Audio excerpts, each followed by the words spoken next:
one and all. This is Final Draft, and I'm here today with two very noted musicians. First, I'd like to introduce Taylor, aka Tsyolin, aka AJ the Engineer. Welcome. Hello, guys. And Tsyolin here is going to be helping me interview a very noted musician in the community, one Mr. d.notive. Welcome. Hey, guys. How's it going? Well, and so I wanted to start off with one very basic question, a question that everybody, needs to be asked. How in the world did you go Brony? How did it happen? It all started because I was the moderator of an out-of-character chat that I'd sort of co-created on the role-playing website. And there was an individual who was kind of known for being a little zany, who sort of was just posting all these links to this like compilation video. I think, 9 episodes of Pinkie Pie, something like that. It's 9 minutes of Pinkie Pie. There's a video that no longer exists on YouTube because it's kind of dated. And I remember clicking it and going, what the hell is this? They rebooted My Little Pony? Because you got to understand, I was a fan of the original when I was a kid. I watched it in syndication on the Disney Channel, like a lot of people did. It was just sort of like, oh, well, that's interesting. I think I watched like 30 seconds of it, a minute of it. I was at work. I had my own cubicle at the time, so it wasn't like a big deal. No one was going to watch me, but it was like, no, I can't really watch this. This is just too weird and too girly. But she kept spamming my room with the damn link. I was too dumb to realize it was the same link each time. So I kept clicking it, and I kept getting further and further into the video. Eventually, I'd watch like 3 or 4 minutes of it. I'm like, well, I guess this is kind of funny. And so then, so I hung on to it. And I went over to my girlfriend's place that night. I think it was like a Friday or Saturday night, just before the weekend. And I was feeling kind of sick, but I wasn't super sick. So I showed her the link. And she is sort of a sucker for anything that's cute and adorable. And, it's Pinkie Pie. She's like, oh my God, we have to watch this show. This looks amazing. So we set aside some time. I got really, really sick. And I ended up staying at her place all weekend because I was so sick. And I think at that point we were halfway through season 1, like 13 episodes in.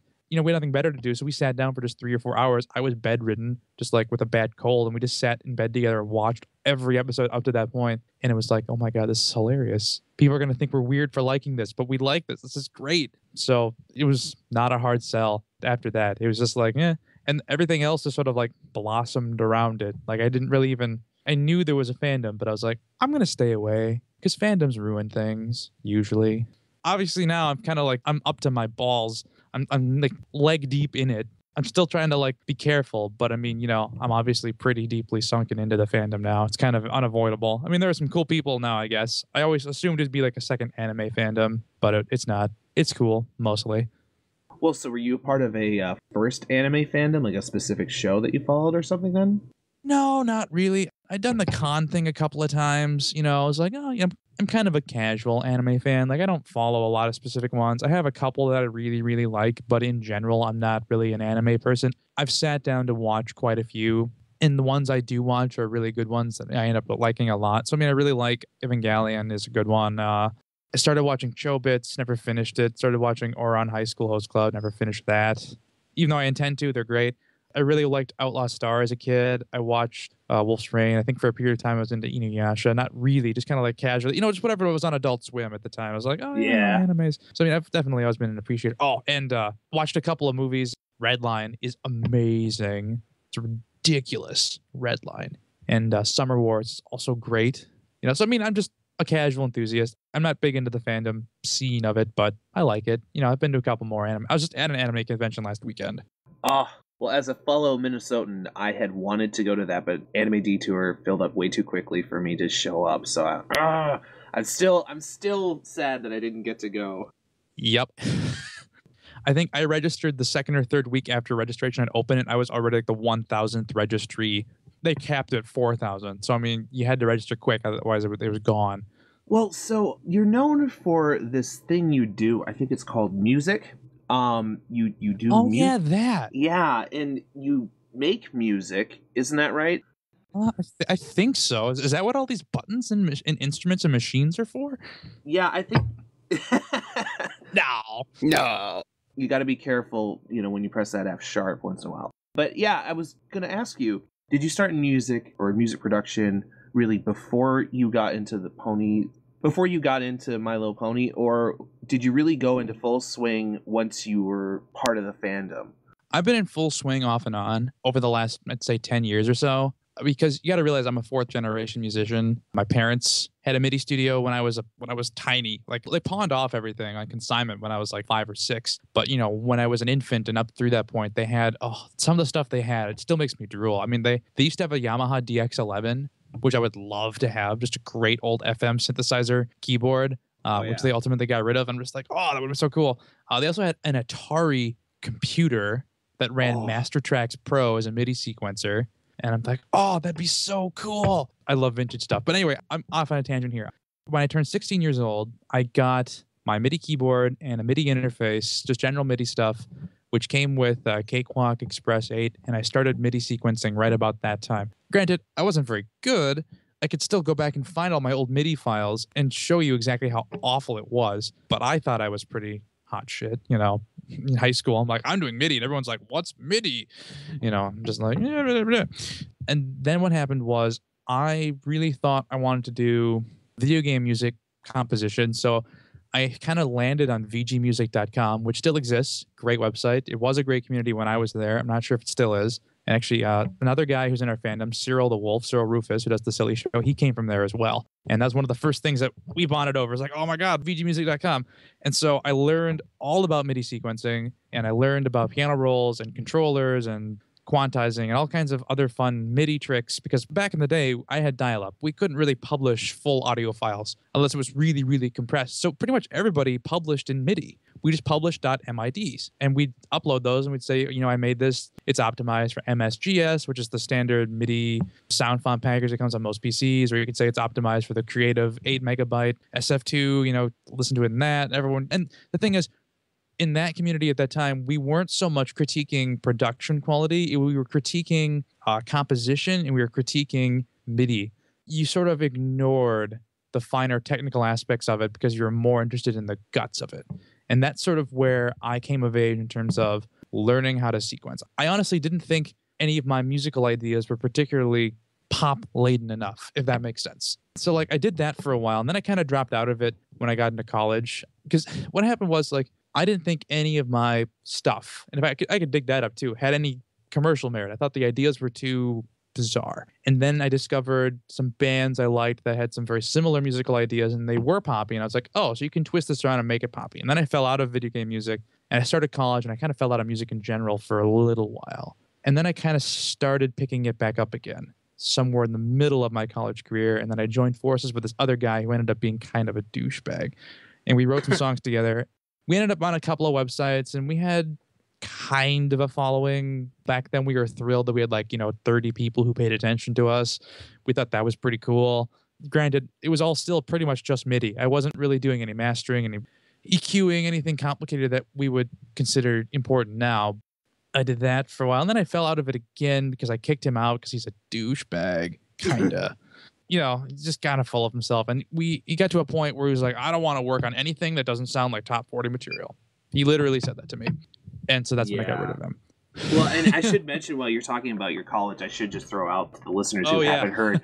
Yep. Random coincidence, confluence of fates. You and I both attended the same college and didn't know it. Isn't that crazy? Yep. Yeah. I'm looking at my college degree right now. It's mounted on the wall in my studio. I've got my degree in unemployment up on my wall too, and it's mine at least got me a job. I will say that.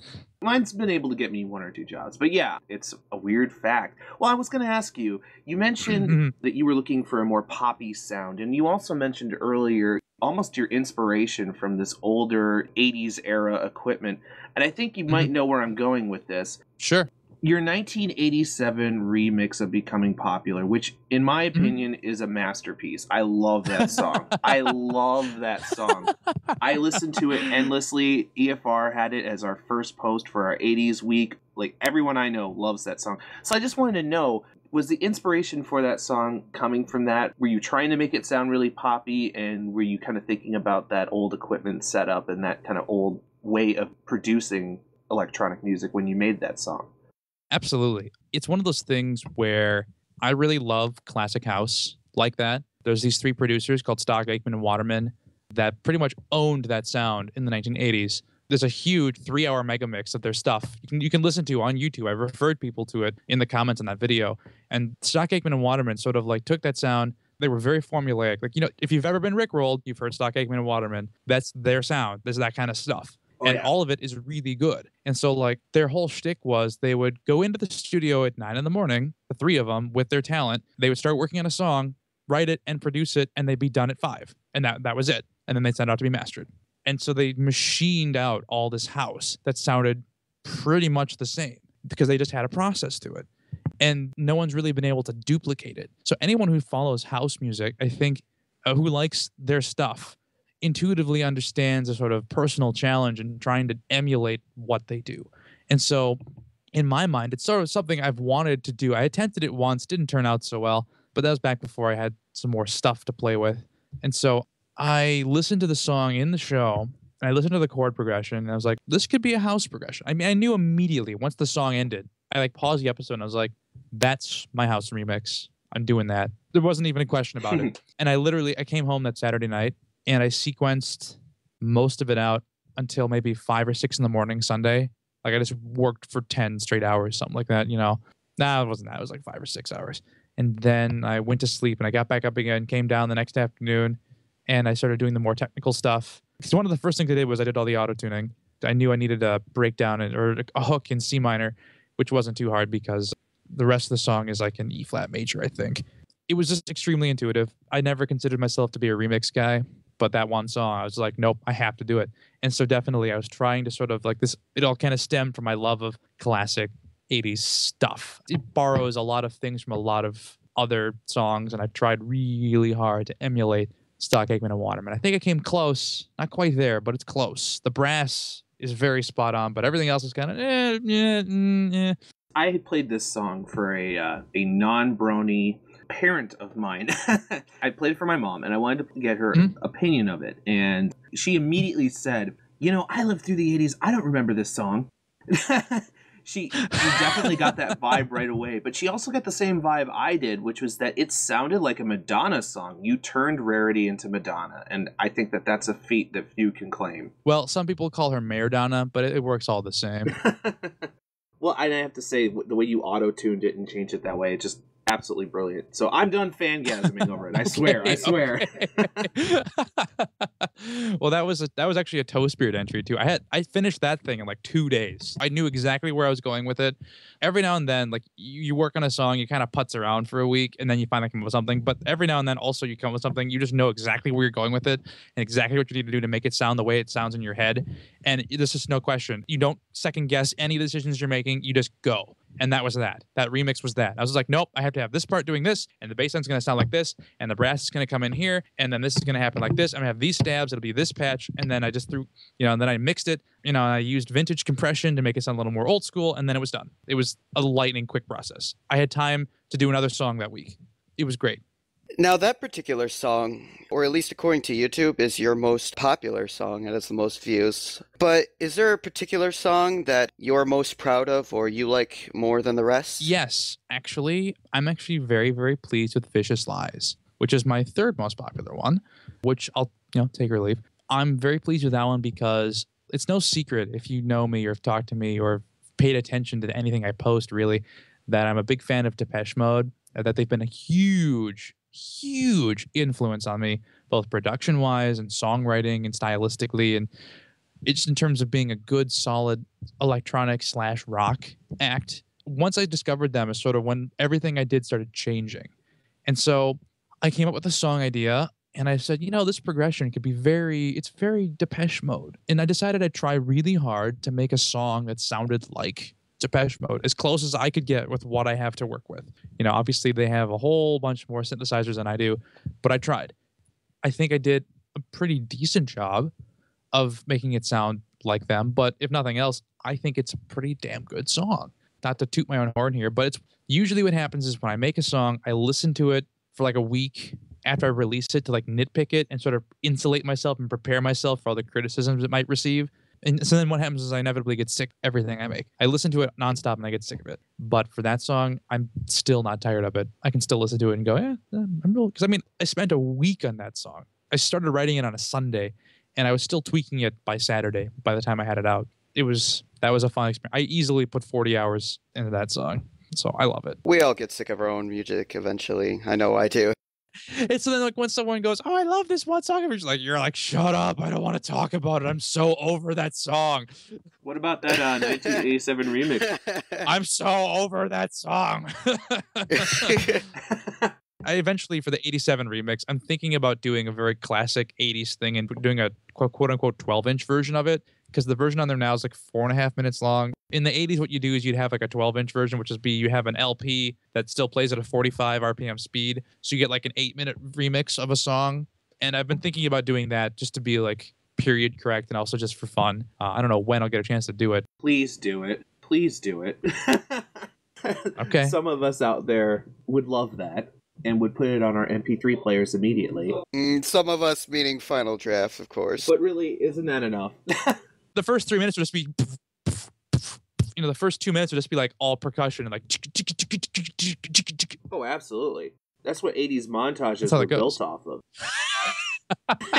You watch those movies, they got the cityscape in the morning, right? They've got that do-do, going on in the background. You've got to do it, man. Gonna need a montage. Oh, and I can see it now. We can have like the Fluttershy getting ready to do the tornado montage, right? We could have that in the background. It could happen. Listen to that. There you go. See, I've already written you a song. He's already on it. Oh my god. No, I actually did want to do a remix of the episode. Where the episode starts out with Pinkie Pie working out. Yep, that's what was it? Baby Cakes. That's Baby Cakes, right? No, it's not. That's the cake babies are in it, but that's not the one about them.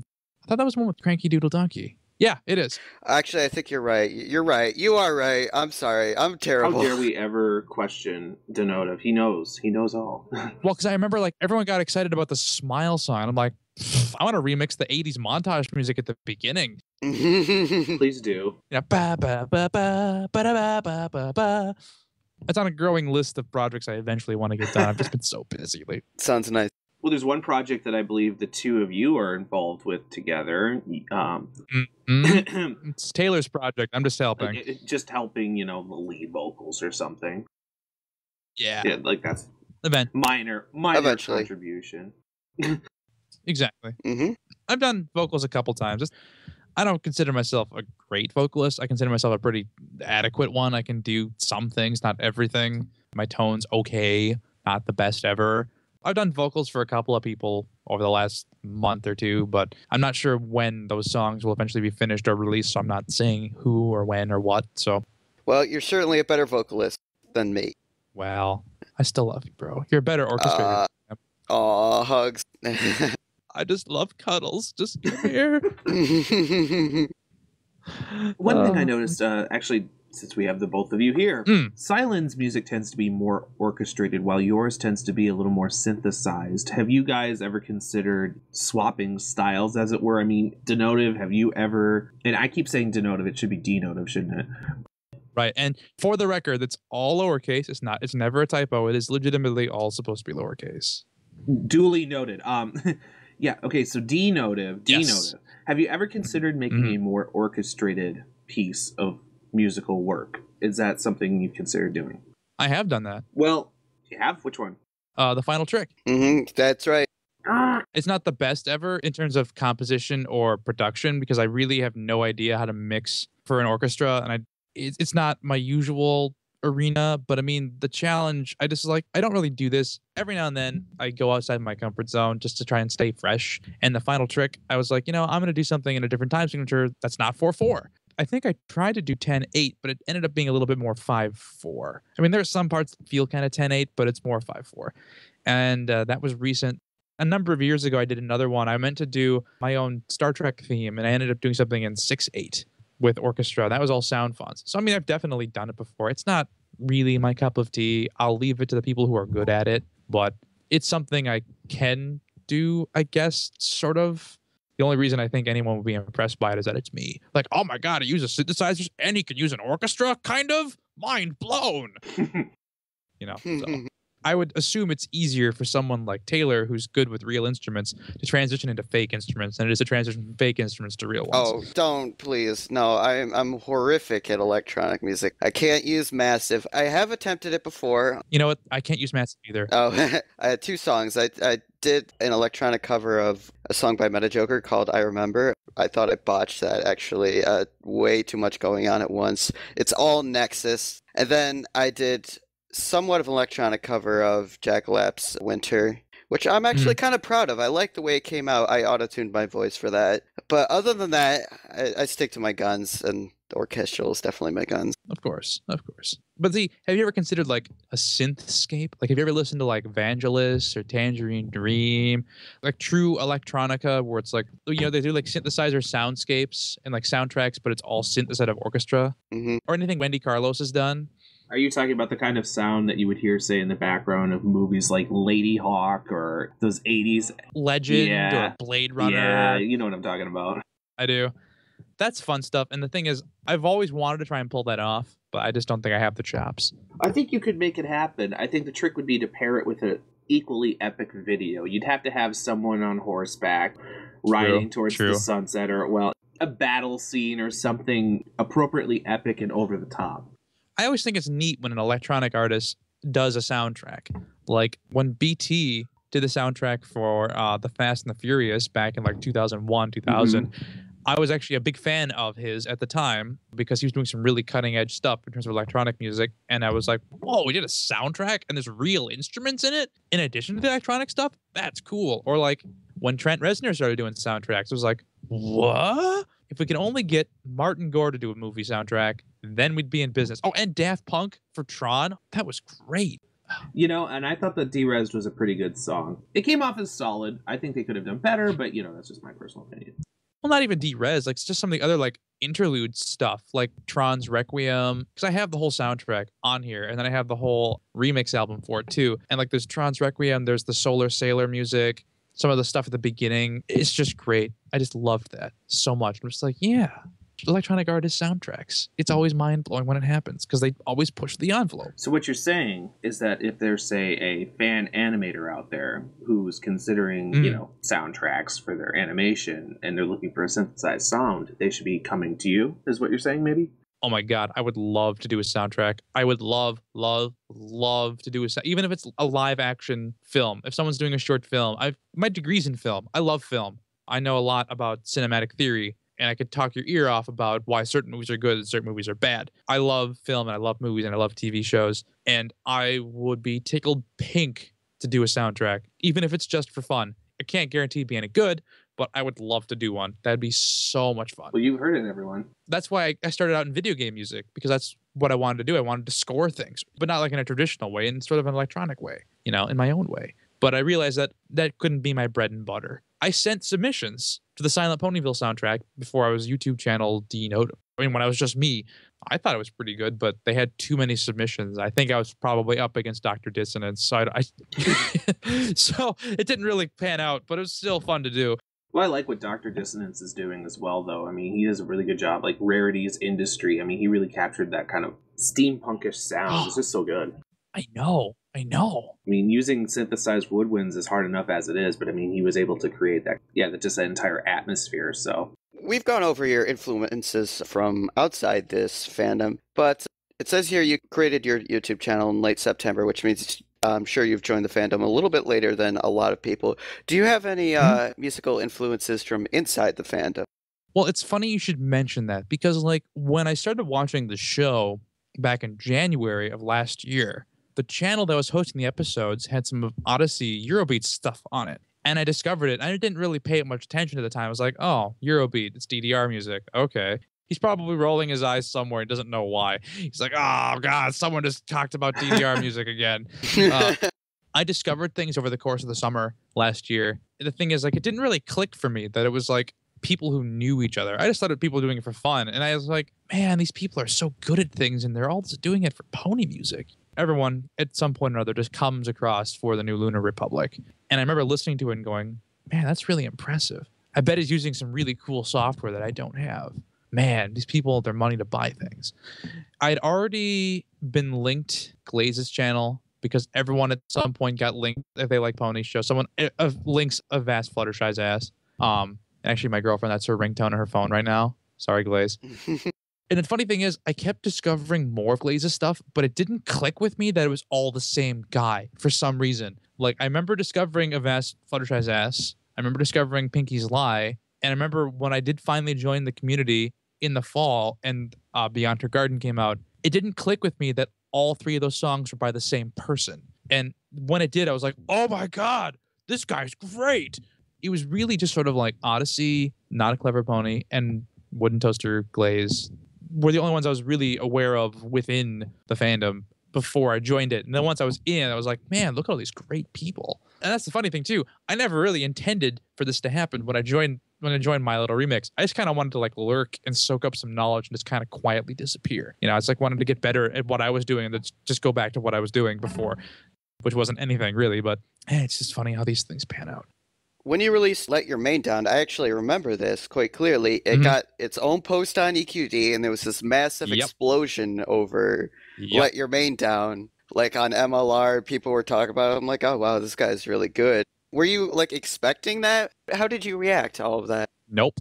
I was not expecting that at all. Here's what happened. Those of you who are in the know that every week on MLR, there's the Toast Beard composition sort of, I don't want to say contest, but it's sort of like a little challenge, composition challenge, we'll call it. And I was actually writing that song in response to Sisterhood Social. And I wanted to have it finished by Saturday for Toast Beard, but it wasn't. I couldn't finish it in time. I was still like, even now, it still doesn't sound right to me. I'm trying to remaster it, and it still sounds terrible. It still sounds rushed and awful, in my opinion.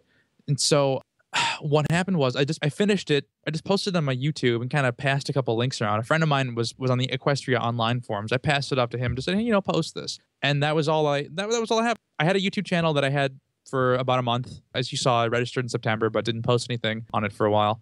And that was the first thing I posted. And it was just like, whatever. So I put it up there, and little did I know, someone submitted it to EQD. It wasn't me. And then at the same time, Glaze and Jackal and a bunch of other people discovered it, and they were like, oh my God, you finally have a YouTube channel? Thank God. And so then like what happened was Glaze favorited it and commented on it, and then because of that, it showed up on his feed, and all the people who were like, all the thousands and thousands of people who follow his feed were like, who the hell is this guy? And they clicked it and they found it and they subscribed to me. So like I had this subscriber explosion. So in conjunction with it getting its own post in EQD, it also was something that Glaze had favorited and gotten like a top comment on. So it was like this double whammy. And I was like, oh my God, people like me? Since when? It's like, since when does this guy, this wooden toaster guy, know who the hell I am? But again, little did I know, he was in there as Glaze, and his channel name was Wooden Toaster. The things I know now, And so he was paying attention to my Toast Beard entries when I didn't know he was paying attention to my Toast Beard entries, which at that point I'd done a couple. Well, for those who don't know what it is, maybe you could explain what MLR is. I assume you're talking about My Little Remix.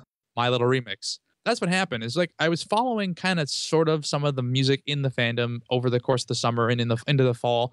And then someone had left a comment on a video saying, oh, well, there's this website where all the musicians hang out called My Little Remix. And I was like, perfect, I'm going there. And it's mylittlерemix.com. They started it last summer to kind of like hang out and trade tips and stay in touch with each other. And it sort of is like the hub of the fandom music scene. And I didn't realize this. And when I found out it existed, I went there right away. It had been 5-6 years since I'd belonged to like an actual community of other producers who would give me good critique. And so I just kind of joined up on there and lurked on the forums for a bit, followed some topics, hung out in the IRC, talked to a couple people about production and asked a lot of questions and tried to learn a lot of things. I couldn't fathom making music about the show. I was like, why would I do that? That's just silly. Who does that? Yeah, who makes a podcast about the show either? I mean, come on. Oh, I know. Well, it's like, this is me back then. I'm just like, I'm like, I don't know if I could do this. I mean, that takes a level of dedication that I just don't have. But then the Toast Beards happened, and I started making stuff for the Toast Beards and getting exposed to what other people were doing for the Toast Beards. It's funny because I think my first Toast Beard that I was in was the same Toast Beard where Beyond Her Garden surfaced, along with Winter. And I remember thinking, like, who are these people? I don't understand. But then the Toast Beards kept happening, and I realized that if I put more effort into it, if I put more dedication, I could get more attention and I could soak up ideas and tips from other people. And that's just kind of what happened. And I never intended to blow up or become quote unquote famous, but that's just the way it happened. So My Little Remix. It was the hub of everything, and I hardly ever go on there anymore.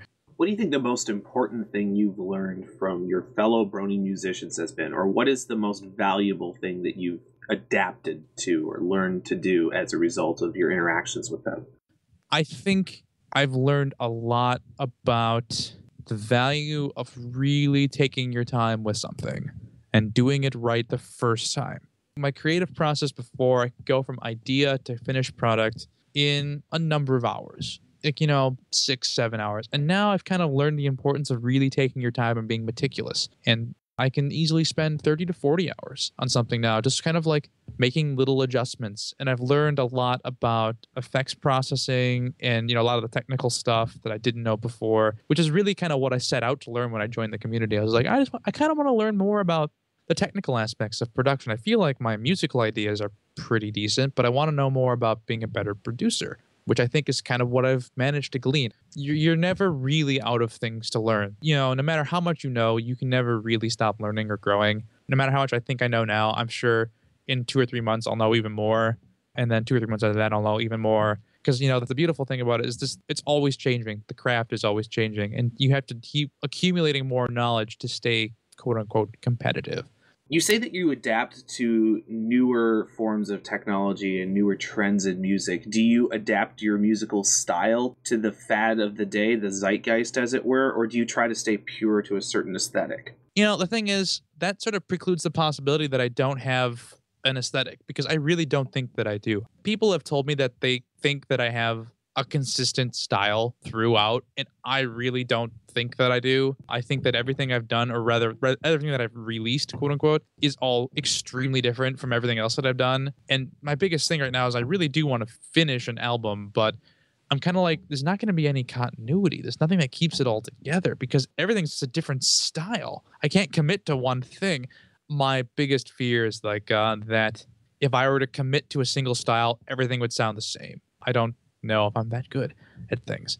But as it were, I don't pay a whole lot of attention to evolving styles and evolving technologies. I mean, I kind of keep apprised of it. Being part of a community like this kind of helps me stay in touch with what's going on, but I don't obsess over it.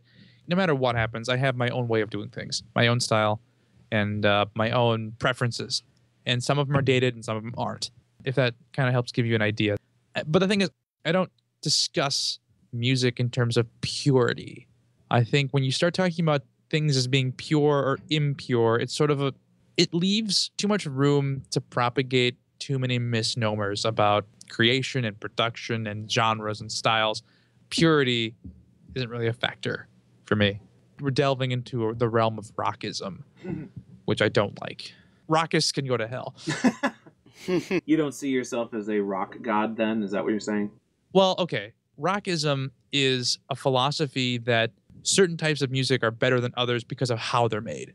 Rockists talk in terms of purity. And a rockist will tell you that the guy singing on the street corner with his guitar case is better and more culturally relevant than someone who has a top hit on the radio. Because the guy on the street corner is more authentic, is more real, which I don't think is true. In fact, most music critics have sort of written off this way of thinking. It's kind of inane. I mean, I've written about this on my Tumblr. Two people have asked me about auto-tuning and music technology. I think there's nothing wrong with it.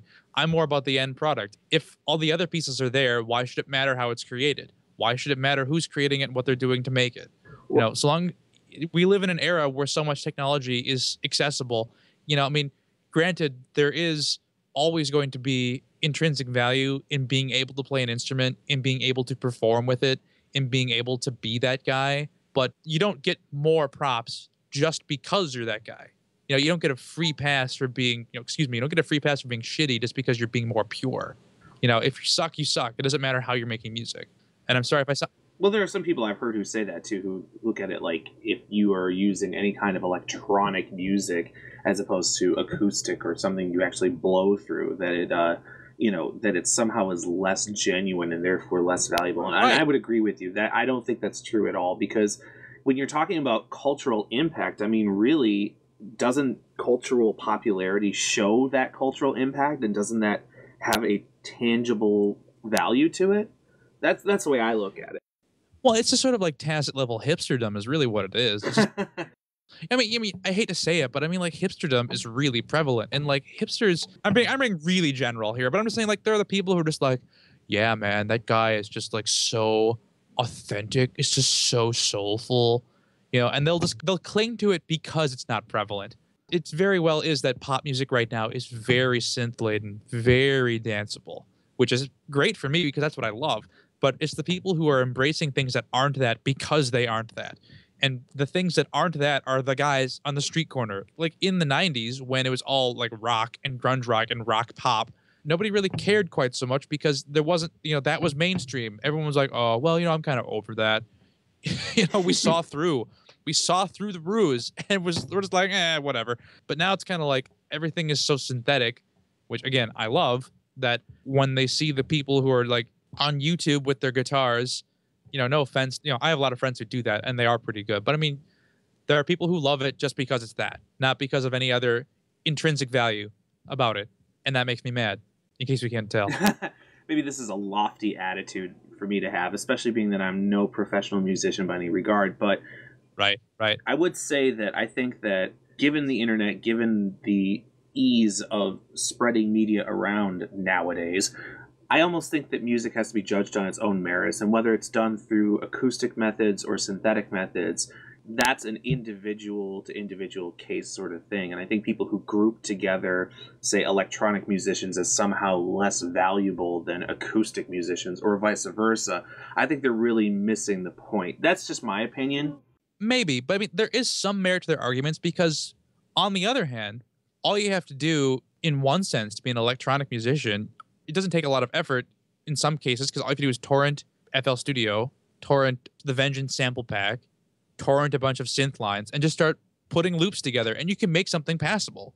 And I think what happens is then the task then falls to us, the people who still do it without sample packs and without loops and without splicing things together. It falls to people like us to sort of like raise the bar, make it so that the people who just kind of loop shit together, so that their lack of craftsmanship really shows. And like that's all I try to accomplish. I think really if you want to boil me down to what my goal is, it's to do really authentic, soulful music that happens to use synthesizers, not always, but does, that uses electronic means of production. And I can't judge myself on my merits or my flaws.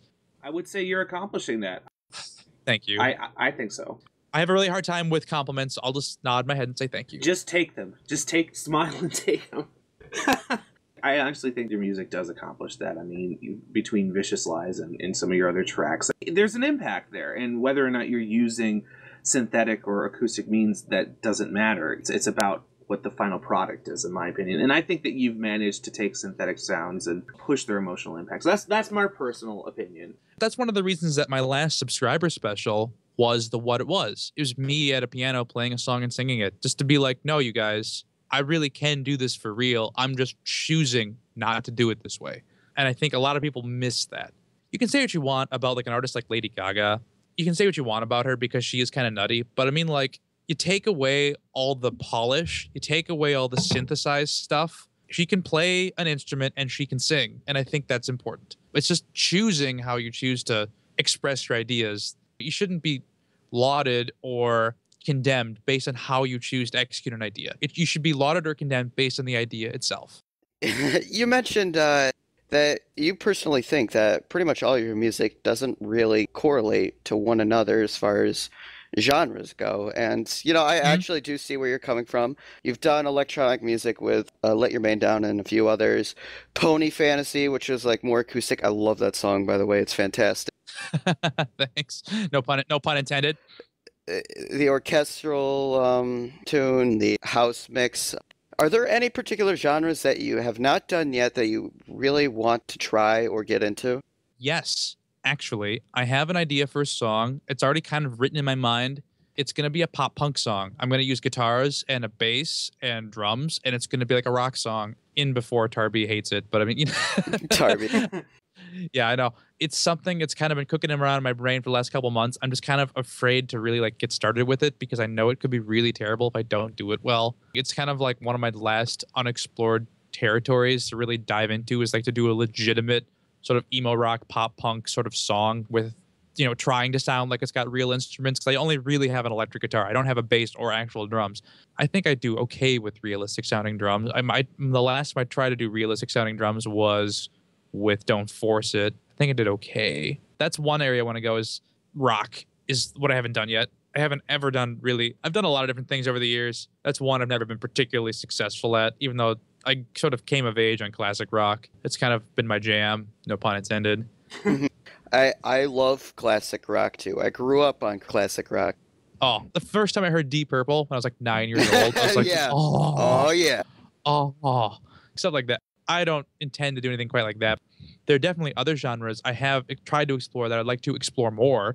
Like, I'd want to do more future pop. I don't think I was particularly amazing at it with Rainbow Dash Pick Me. I think I could do a lot better with the genre, because you can go a lot of different directions with it. I'd love to do more electro funk. Don't Force It was kind of sort of electro funk-ish. I'm actually kind of disappointed that more people didn't discover that song when it came out. It got a really lukewarm reception. I was like, oh man. But other than that, there were some genres that I never intended to tackle that I tried anyway. Like, I tried dubstep because all the kids seemed to like it. All the kids like dubstep. Better try it. So I don't know. I don't ever really like wake up and decide like, I'm going to do a song in X genre today. Yeah. Whatever the musical idea seems to lead me to is what I do. Mm-hmm. Sometimes I get an idea and I think, this would be best served as this kind of song, or this would be best served as this kind of song. And sometimes I don't even do that. Sometimes it's like, okay, I'm going to do this and I'm going to lay down the drum track, and that's kind of a break beat. I don't know what that is. Let's just go with it. And then like, oh, this bass line, I'm not sure what this is either, but let's keep going with it. And then it ends up being something and I go, I don't know, guys, what the hell kind of song is this? What, you tell me. Well, maybe that's a healthy way to approach composition. I mean, instead of presuming a certain genre before going in, you just let it evolve naturally and then present it as it is, and that it can be its own thing and people can ascribe labels to it afterwards. Well, that's what I try to do. Like, there are some songs like Mistress Sakura, I never set out with a specific sound in mind. I mean, I kind of like knew kind of what I wanted to sound like. And even now, I don't think it really fits into any specific genre. It's kind of industrial, kind of house. I don't really know. And, I don't know. Yeah. Anyway, what you were saying. I'm with you. Yes. You've also done a few collabs. You did Hand for Hooth with Zacco. I remember that one. And you mentioned Don't Force It, which had Yelling at Cats in it. Do you have plans for future collabs that you're allowed to talk about at least? Or Yes. There's one I'm working on. It's a totally different process than the way I usually approach it. I'm not going to say who it is in case it doesn't pan out, because he's a very busy guy. He basically told me that he wants to sort of take some of my 80s flair and incorporate it with what he does. And which could be, given his style and his sort of, he's pretty prominent. I won't say who, but he wants to sort of twist it around a little bit. And I'm like, okay. And it's interesting for me because what he wants is he really just wants me to write a song and just send him the vocals, and he wants to build a song around that, which I've never ever done before. And the thing is, for me, I don't write that way. For me, the lyrics and the vocals are the very last things that I write. Mm-hmm. I do absolutely everything else before it. Sometimes I'll mix before I start writing vocals, and then I'll re-record and then put the vocals in and mix again. I'll just listen to the song start to end, and then I'll start writing lyrics down as they come to me as the song plays. So yeah, that one I'm looking forward to. I've written out the chord progressions and the changes and the hook and the verses, but I just have to actually write down the lyrics now. Then we're going to start writing it, which is really weird for me. I never worked that way, but I'm looking forward to doing it differently, especially because I really like what he does. I'm going to do vocals for you, which you're looking forward to. When I eventually get those done, I'm hoping this week my little allergy thing, whatever it is, will subside enough for me to actually get some decent, clean vocals in for you, because I'm going to have to be the top of my range, I'm assuming. So that'll be fun. And then Tarby's going to kill me if I don't finish like one of the 3 songs he sent me to work on. I'm just, basically, I started writing a song. I had him send me like some stems to go with it of like guitars and bass, and that was gonna be for EFR's 80s week. And then Tarby like disappeared and we couldn't finish it. And it'd be fun to finish that because I like 80s songs and I'm overdue for one. And then he has another song he started writing, and he wants me to sort of like take it apart and produce it for him. I'm not sure when I'm gonna get to that. There's that. Now Tarby and I, we're eventually gonna put our heads together and finish something. And then the other one I'm really excited about is there's this guy that. I'm going to try and make this into a short story, but it's going to end up being kind of long. When I first started doing MIDI sequencing, I was really into my Nintendo 64. In fact, one of the reasons I wanted to get into video game music composing, what got me into it, there's this composer by the name of Barry Leitch, Leitch. He does video game music. He's been doing it since the early 1980s, for Commodore 64. And he did all the soundtracks for a lot of the racing games I was playing at the time. And I'm thinking like, man, this is really, really passable, really good electronic music. I love this a lot. In fact, I remember being 15 years old and like making cassette tapes of the music for the games I could listen to in the car on my way to school in the morning. It was just really simple, really well executed electronic music, and I just loved it. I loved the absolute shit out of it. What happened was when I started getting into production again in college, I found him on MySpace, back when MySpace was a thing. And I added him, and he was like, who the hell is this? And I was like, well, you might not believe this, but I'm actually a big fan of your work. Because I'd actually, even before that, I'd gone on his website and downloaded all the tracker files for all the stuff he'd done that he had demos of for all the games that he worked on. He'd worked on a lot of games. I mean, the guy's got his own Wikipedia entry. He's he's not a huge deal, but he's a big deal. Like, he's a really accomplished video game music composer and producer. So I became his friend, and we're still friends to this day. In fact, to the point where he'll send me works in progress and be like, Matt, you kind of have your pulse on electronic music. What do you think of this? You know, because we have a lot of the same influences too. Like we both really love like Vince Clarke. We love Depeche Mode. We love the Pet Shop Boys. And he also really likes Lady Gaga. And so we talk. He's from Scotland. He lives in New York. And he's like kind of a really cool sort of redneck guy. He has a big muscle car. And he's like, yeah, you know, drove the kids to work in the Marauder. And there was this asshole tailgating me. And I kicked a quarter and sprayed a bunch of gravel in his face. It was awesome. He's kind of one of these kind of guys. So then I was talking to him last week. And I was like, you know, Barry, it's been a while since we've worked on something. Because he did a remix for me, which containing my orgasms, you know, when I was like 20 years old. That's really cool. Yeah. And so I was like, Barry, this might be kind of forward of me. Would you ever want to collaborate and work on something sometime? He's like, oh, of course. I'd love to. It's like, we should do something totally top 40 sounding, something really poppy. And I'm like, okay. So this guy you can look up, he's a fantastic video game music composer. You can look up the soundtrack to Rush 2049 or like San Francisco Rush 2 or Top Gear, which he's most famous for is Top Gear for the Super Nintendo. He and I are going to, at some point, hopefully soon, sit down and write a song together. And I don't know where it's going to go, but we're going to make the musics together. And I'm really, really looking forward to that because this is a guy I grew up admiring the absolute shit out of. He takes me seriously and wants to make a song with me. So I'm like, okay, awesome. So that's going to be awesome when that comes out. I hope we can do it soon. I want to get I'm trying to do my collabs in the order that they've been requested of me. So I'm going to try and, with the exception of Tarby, because Tarby's Tarby. Sorry, buddy. I know you're out there. Because ours is almost done. We started to sit down and write the lyrics. So, I'm going to do that one. I'm going to do Taylor's and then this other one. Then hopefully I can get to Barry's. And I started actually writing it today. I started coming up with the chord progressions and it's going to be hopefully a really fun dance track. And I'm hoping we can finish that soon because Barry is Barry and I love Barry. And he's Scottish and he lives in New York. He's the best. All right, well, d.notive is a noted Brony musician and a musician of varied synthesized and orchestral talents. Thank you so much for joining us today. You're very welcome, gentlemen. It was my pleasure. And thank you, Tsyolin, a.k.a. Taylor, a.k.a. AJ the Engineer, a.k.a. We Don't Know What's Next, for helping out. Not a problem. I quite enjoyed it. All right, and stay tuned to Everfree Radio.